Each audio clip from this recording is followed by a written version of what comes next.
स्वागत है। मैं हूं आपके साथ अंकिता। चलिए नजर डालते हैं अब तक की बड़ी खबरों की ओर। शहर में हुई 5 वर्षीय मासूम के साथ हैवानियत और दिल दहला देने वाली घटना, जिसको लेकर आरोपी के खिलाफ लोगों का गुस्सा फूट फूट कर सड़कों पर उतर रहा है।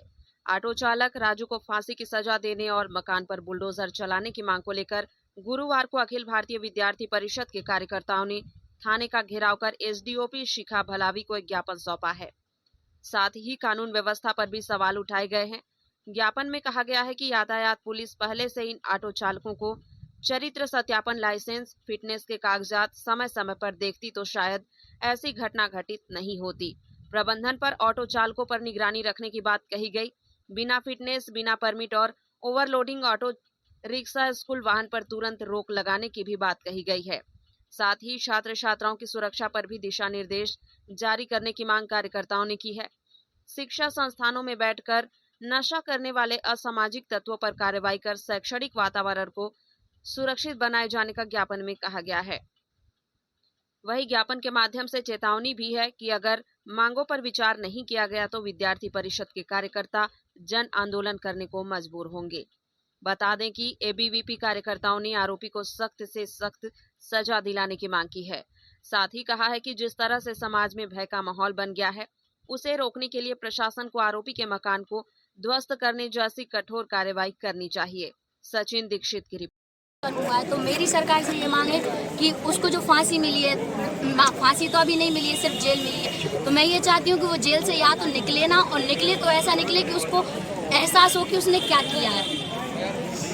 उसको भैया ने बोला कि बुलडोजर चले, तो उसके घर वालों को भी लगे कि हाँ कहीं ना कहीं वो निडर है, तभी तो उसने ये दुष्कर्म किया है। और आज यदि रोक नहीं लगी तो ये कार्य अभी महानगरों में होते थे, अब हमारे शहर में भी इनकी धीरे धीरे यदि उस कार्यवाही नहीं होती है तो हमारे शहर में ये कृत आम हो जाएगा। ठीक।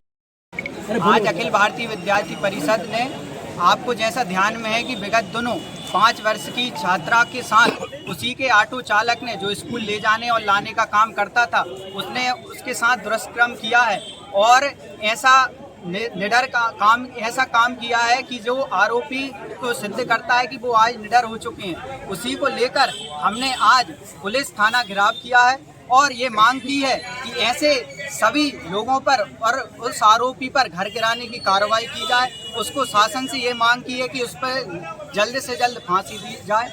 ऐसा महानगरों में देखने को मिलता था, आज अपने गंज बासोदा जैसे छोटे शहर में ऐसे काम हो रहे हैं। कहीं ना कहीं ये प्रशासन की लापरवाही है। उसी को देखते हुए आज विद्यार्थी परिषद ने समस्त छात्रों के आह्वान पर यह प्रदर्शन किया है।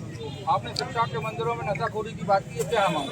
लगातार आप LBS college, HGS college, Subhadra Sharma college जाएंगे तो 6 बजे तक तो वहाँ पर छात्र रहता है, लेकिन 6 बजे के बाद आप देखने जाएंगे तो वो आयता का काम आजकल कर रहा है। लगातार वहाँ पर शराब पीते हैं, वहीं पर उस दारू की बोतल को फोड़ के जाते हैं। जब हम लोग हमारी शिक्षा के मंदिर में पढ़ने को जाते हैं तो हमको उन कांचों पर से ही गुजरना पड़ता है। तो इसको लेकर भी हमने इस ज्ञापन में ये मांग चिन्हित की है कि ऐसे जो नशाखोर शिक्षा के मंदिर में जाकर नशा करते हैं, उन पर तत्काल प्रभाव से 151 की कार्रवाई की जाए और उनको जेल भेजने का काम पुलिस द्वारा किया जाए। आपने बुलडोजर एक्शन की भी बात की है, क्या आगे अगर कोई कार्रवाई नहीं होती तो क्या चरण रहेगा आपका? देखिए, बुलडोजर की इसलिए मांग की है क्योंकि 5 साल की बच्ची के साथ जो दुष्कर्म हुआ है, कहीं ना कहीं उसका संसार उजड़ गया है। ऐसे आरोपी को जिसने जेल पहुंचाया है, आज से वो 10 साल बाद, 5 साल बाद जब भी जेल में से अपनी बेल पर छूटे तो वो जब अपना घर गिरा देखे तो उसको ये एहसास हो कि